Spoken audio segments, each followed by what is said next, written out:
नाज़रीन, मैं हूं डॉक्टर मसूद परवेज़। आज सिर्फ 2 टॉपिक पे बात होगी इस वीडियो में। अ, आपसे गुज़ारिश है कि आप मेरा ये चैनल लोगों से शेयर ज़रूर कर दिया करें ताकि उनको भी मेरी आवाज़ पहुंच सके, और अगर कोई थोड़ी भी बेहतरी हो गई तो आपका भी इसमें शेयर होगा और मेरी जो है काविश वो रंग लाएगी।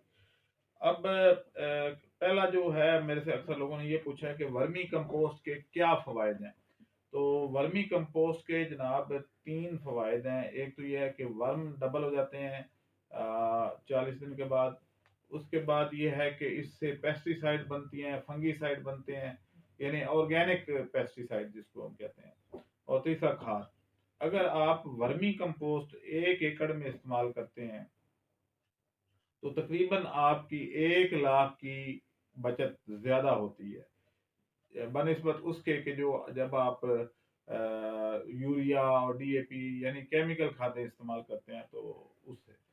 अब इसमें जो है आपकी बचत कैसे होती है कि आपका जो 1 एकड़ में जितनी दूसरी खादों का खर्चा है, उसके बदले में अगर आप ये डालते हैं तो आपको तकरीबन 1 लाख रुपए का खर्चा कम होता है और फसल की ग्रोथ ज़्यादा होती है।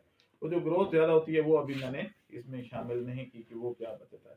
दूसरी चीज़ जो ये है कि कल से मुझे जो है मैसेज आ रहे थे कि जी क्या पाकिस्तान डिफ़ॉल्ट कर गया है या पाकिस्तान क्या हो गया है ये वो, क्योंकि कल बिजली नहीं आ रही थी।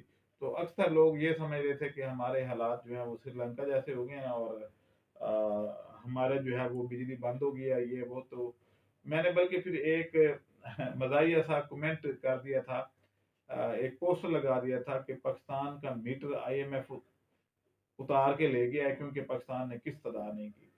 तो ये एक मज़ाक था। बहरहाल, लेकिन सूरत-ए-हाल ये है कि कल आप के यहाँ जो बिजली का ये जो ब्रेकडाउन हुआ है, तो आप यकीन करें कि कल मैंने इसको कैसे गुज़ारा ये दिन। अ, हुआ ये कि मुझे अपनी बचपन के वो दिन याद आ गए जब मैं लालटेन जलाया करता था और मैं अपनी नानी और बाकी जो हैं अपने बहन-भाइयों के साथ वहाँ उनके एक जो कमरा बड़ा-सा होता था और उसमें लकड़ियाँ जल रही होती थीं और लालटेन लगी होती थी और मूँगफली खा रहे होते थे। तो मैंने कल अपने सारे बच्चों को इकट्ठा करके तो यही सीन एन्जॉय किया और उनको पुरानी बातें बताई। लेकिन एक बात मुझे जो है वो बहुत अफ़सोस के साथ बतानी पड़ रही है कि ये जो हमारी नई नस्ल है उसमें मेरे बच्चे भी शामिल हैं कि ये अब खुराक पैदा करने के काबिल नहीं रहे। यानी अब अगर इनको कोई इमरजेंसी में काम करना पड़े खेतों में या अ, गंदम काटना पड़े गर्मी में तो ये नहीं कर सकते। तो ये एक बहुत बड़ा अलार्मिंग सिचुएशन है कि इतनी सहूलियात हमने ले ली हैं कि अब कोई बंदा भी जो है वो पुरानी टेक्नोलॉजी पे नहीं जाना चाहता, ना ही जाएगा। भूखे मर जाएँगे, आबादी कम कर लेंगे भूखे मर के, लेकिन हम काम नहीं करेंगे। तो ये ब लेकिन शायद मेरे जैसे लोग जिन्होंने वो दौर देखा है और ये दौर भी देखा है, तो शायद हम कुछ खुराक पैदा कर लें या डाँट-डपट करवा के कुछ लोग इस पे आ जाएँ। अदरवाइज़ हम अब वो निकम्मी कौम है, जो हाथ हिलाना चाहती ही नहीं है। हम हर काम चाहते हैं कि मोबाइल पे हो जाए। तो लेकिन अब अगला अगर पाकिस्तान डिफ़ॉल्ट कर जाता है, तो फिर क्या होगा? उसके मुतबादिल मैं अभी आपको बता देता हूँ। मोटरसाइकिल की जगह पे साइकिल इस्तेमाल करनी होगी। बल्ब और बड़े-बड़े जो हैं जगमग करती हुई लाइटों की जगह पे लालटेन पे जाना होगा। ट्रैक्टर की जगह पे बैल इस्तेमाल करना होगा। इसी तरीके से मोटर पानी वाली जो टूटी खोलते हैं और पानी ले लेते हैं, उसकी जगह पे हैंड पंप चलाना होगा, जो आज से 30 साल पहले था। तो ये सिलसिला अब करना होगा, लेकिन कोई मसला नहीं है। हमने तो वो दौर देखा है, कोई मुश्किल काम नहीं था। हम यानी छोटी-सी 3 मरले की एक पट्टी-सी थी जिसमें मैं प्याज़ लगाया करता था। अपने दादा का वो लगा के पनीरी लगा के चले जाते थे और कहते थे बेटे नल हैंड पंप से नलका जिसको बोलते हैं इससे इसको पानी लगाओ। 3 मरले जगह को मैं सैराब किया करता था। 3 मरले को सैराब करना हैंड पंप से कोई आसान काम नहीं है। बहरहाल हमने ये काम किए हुए हैं और अब भी अगर हम ये कर लेते हैं तो अमेरिका क्या कर लेगा? भाई जब हम खुराक खुद पैदा कर लेंगे, हमें डॉलर की जरूरत ही नहीं रहेगी, ना हमें बिजली के बगैर अगर जितनी हमारी हाइडल पावर से होगी बस वही होगा, हमारे लिए काफी होगी। रात के वक्त बिजली आ जाए ना, दिन को ना भी आए तो कितना फर्क नहीं है। गर्मी जो है वो अलबत्ता है कि उसको कैसे कैटर किया जाए, तो हम भी रहते थे, ऐसी कोई बात नहीं है। इस सिलसिले में हमने आपको बताया कि आप जो लोग शहरों में रहते हैं उनका ज्यादा प्रॉब्लम है, वो अपनी छतों पे जियो मेम्ब्रेन लगा के अपनी खेती बाड़ी थोड़ी बहुत जो घरेलू जो किचन गार्डनिंग जिसको कहते हैं वो उस पे आ जाए। एक तो छत ठंडी हो जाएगी, आपको बगैर बिजली के सिर्फ पंखों पे भी गुजारा हो जाएगा। सोलर सोलर प्लेट की टेक्नोलॉजी तो अवेलेबल है, तो सोलर प्लेट से पंखे वंखे और लाइटें वाइटें तो आराम से आप चला सकते हैं। तो बड़े बड़े एयर कंडीशनर की हमें जरूरत नहीं रहेगी।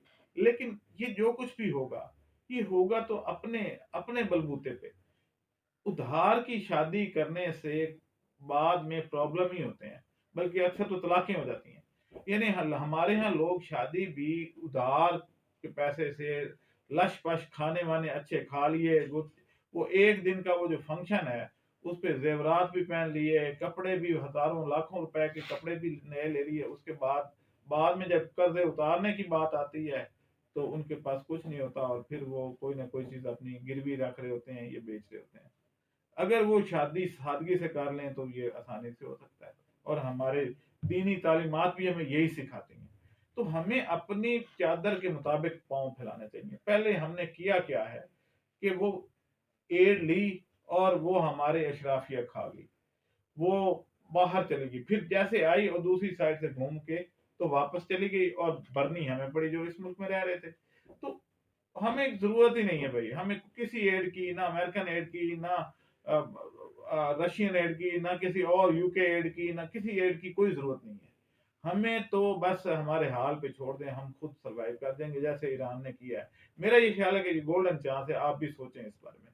तो किचन गार्डनिंग का हमने जो प्रोग्राम शुरू किया है उसमें हम हर तरह के पौधे छत पे जाके उनको लगा देंगे, जियो मेम्ब्रेन बिछा देंगे, 6 इंच की कंपोस्ट डालेंगे, उसमें दुनिया जहान की आप सब्जियां पैदा कर सकेंगे, और छत भी ठंडी होगी, बिजली का बिल भी कम आएगा।